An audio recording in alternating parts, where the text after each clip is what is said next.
everybody. Today I'm going to help you see how the CRAAP test works in a general practice. Okay, so I'm going to be using a CRAAP test handout that on one side has each of the elements listed, and I can say, yes, this is why it does align with the CRAAP test, or no, this is why it doesn't align. And on the other side, it has the general questions and explanations. All right, so first, let's take a look at that handout. All right, so here we have the handout. If we were in class, I would pass this out to you, and I will certainly include this linked so that you can look at it yourself and maybe go through the process. But this is our general CRAAP test handout. So today we are going to be testing 3 sources. One is Annoying Ways People Use Sources by Kyle D. Stedman. Another is How to Cite Sources from WikiHow. And source 3 is Easy Trick to Remove Plagiarism 100% from any type of document, How to Remove Plagiarism on Turnitin, and this is a YouTube video. Okay, so what we're going to be doing is walking through these 3 different sources and thinking about their currency, relevance, authority, accuracy, and purpose. Okay, so let's get started. All right, so here we have a side-by-side view of our sources on the left-hand side and our CRAAP test on the right-hand side, just so that we can see and do this together instead of having to jump back and forth. So let's take a look at our first source, Annoying Ways People Use Sources. So the first thing we're going to think about is currency. How recently did this come out? And if you want, you can scroll over and kind of look at these questions. So when was the information published or posted? Has the information been revised or updated? Is the information current or out of date for your topic? And are the links functional? And for your information, I decided to zoom in just a little bit since obviously it can be a little difficult to read at the size that it was. So this should help a lot. So the first thing I said we are going to do is look at the currency of this. So I'm going to scroll down and I find that the copyright is 2011. So I'll go ahead and write that here. And I might write some comments. So 2011, that is now 9 years ago. Some of you were quite young then. So 9 years ago. And if we're thinking about something like technology or medicine, 9 years would be a really long time, unless we were thinking about like historic changes in medicine, etc. But thinking about something like how to use sources in an essay, that hasn't really changed in a while. We're still using sources the same way we were probably when I was born. Okay, so for this source, I'm going to say it's okay.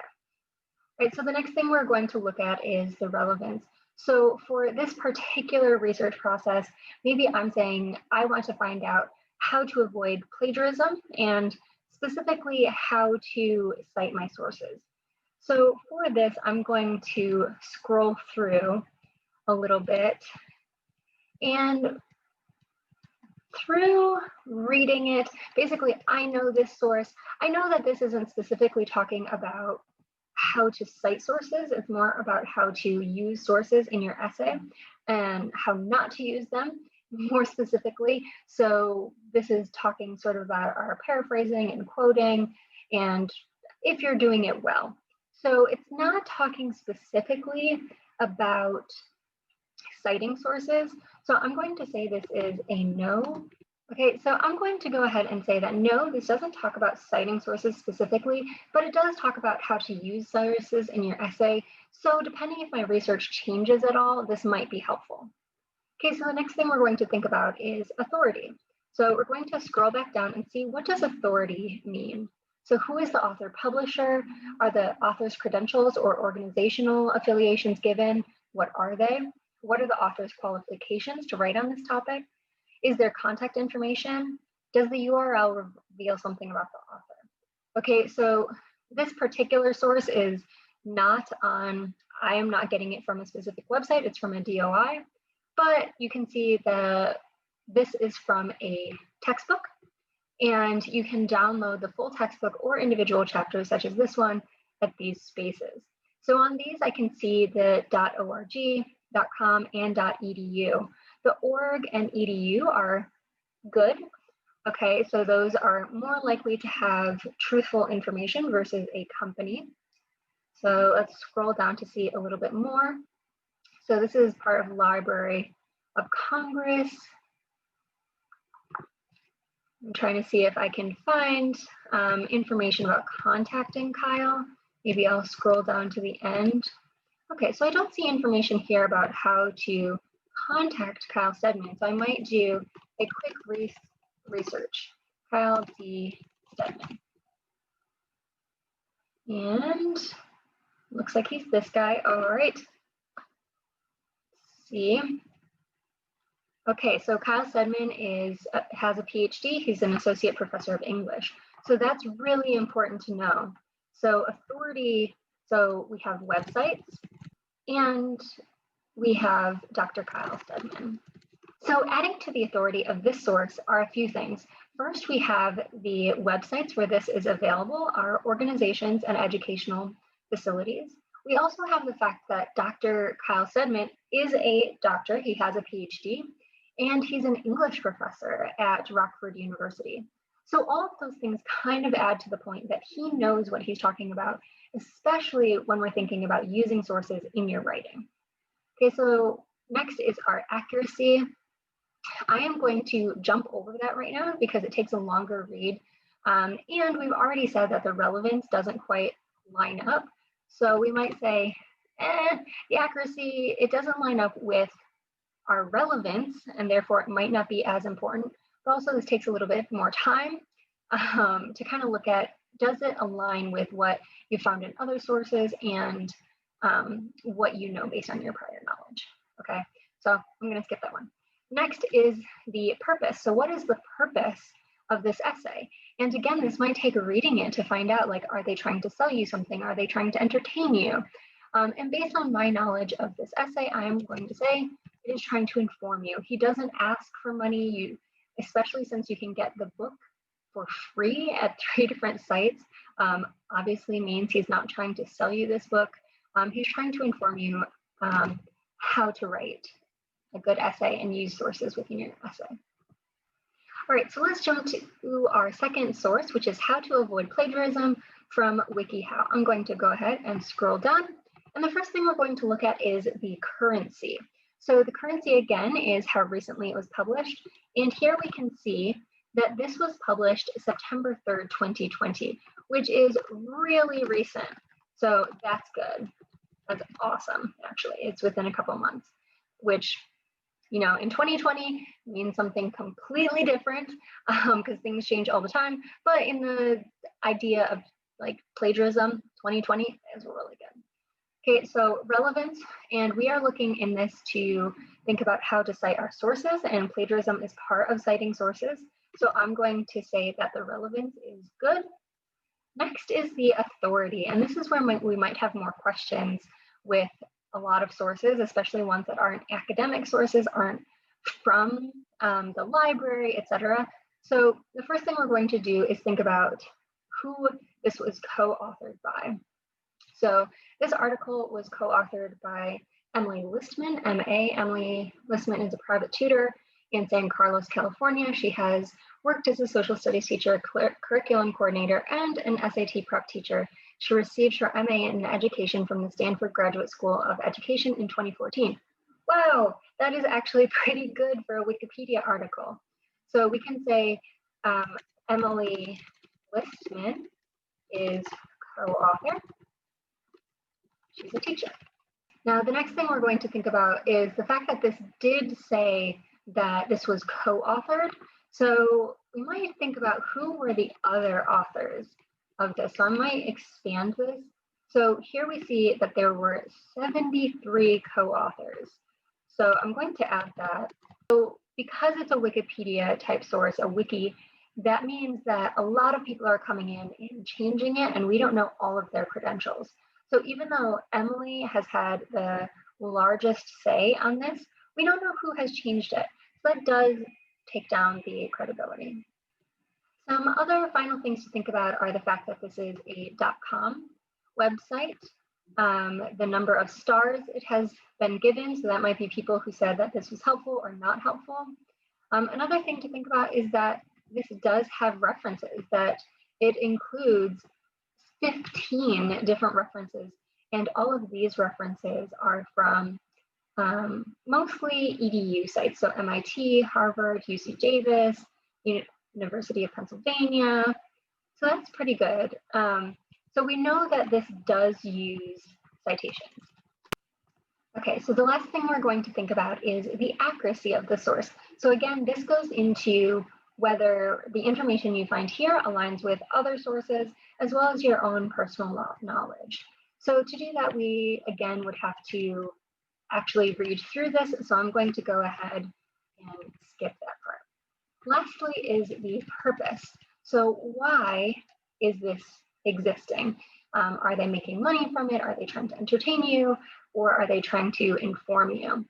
So one thing I don't know is how WikiHow makes money, but I will say this is mostly informative. So I don't know if Emily is getting money. Certainly most of the co-authors for this aren't making money, because I have edited a Wikipedia page, I have edited a WikiHow page, and I have never gotten any money for it. Okay, so that's important to know. Okay, so our final source now is how to remove plagiarism 100%. So we are going to start again with the currency. So this was published in January 2019. So again, that makes it current, especially given that the Stedman article from 2011 was still considered current based on the information that it is providing. So we're good there. The next thing we are thinking about is the relevance and whether this aligns with the research that we are doing. And for this, since we're thinking about how to cite sources, I'm going to look at this really quickly and see, it's talking about plagiarism, which is beneficial to thinking that it's about citation. It doesn't necessarily say anything in the duplium, so we don't know. So again, we're going to kind of say sort of, just because this is similar to the Stedman article where it is talking about plagiarism, but not necessarily citing sources. So the next thing we're thinking about is authority. So who is this person? Who is the author of this? We see that this has nearly 1 million views, which makes it very popular, but that doesn't mean that it's good. Okay, so I'm going to go ahead and click on this author's name to find their YouTube channel and see if I can find any information. It looks like they have three different videos here. Let's see, the about. Okay, so I don't see anything informationally about who this person is.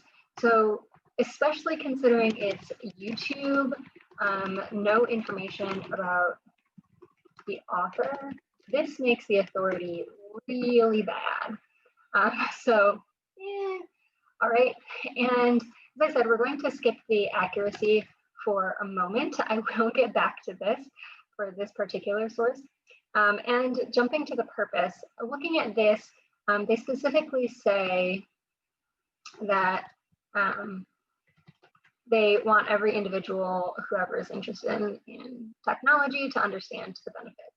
Okay, so that is their explicit purpose, but because it's on YouTube, if they get a certain number of views, we also know that they will make money. So that is part of it, that we know Kyle Stedman was offering his book for free. We know WikiHow was probably offering the information completely free without paying the authors.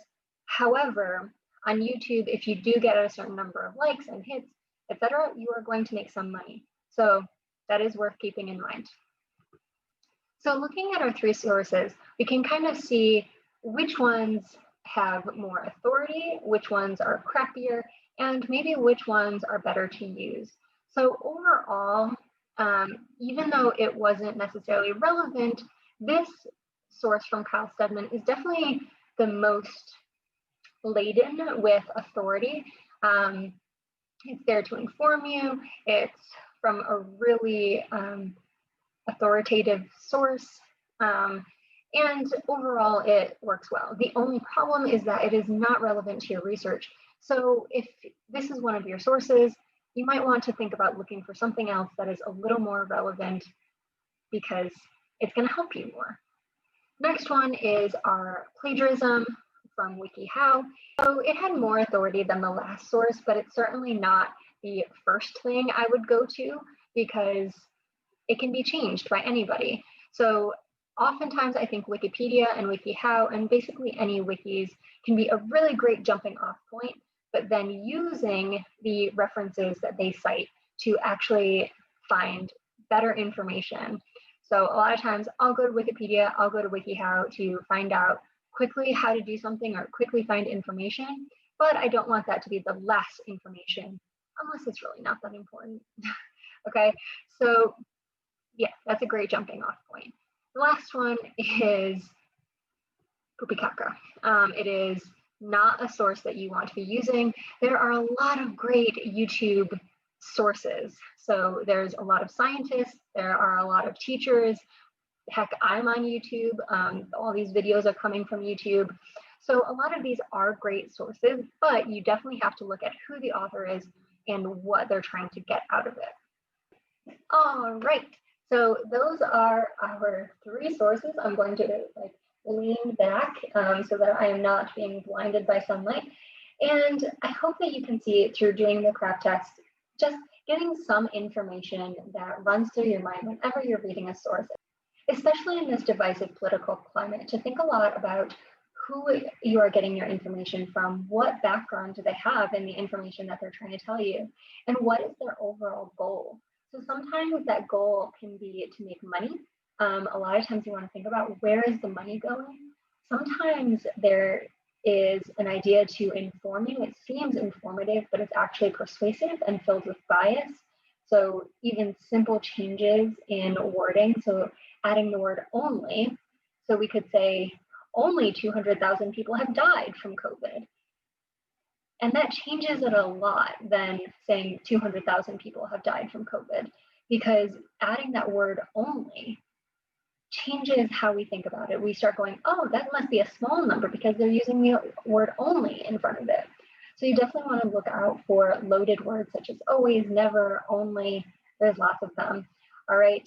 And take this information into account, not just when you're looking for sources, but when you're reading anything, because the world is full of misinformation. Okay. Thank you. Oh, and if you stayed this long, you can feel free to check out, but I wanted to also share the horrible YouTube video that I shared with you. Basically, it has you plagiarize without plagiarizing, without being caught, which you will get caught. So don't do it. Just don't.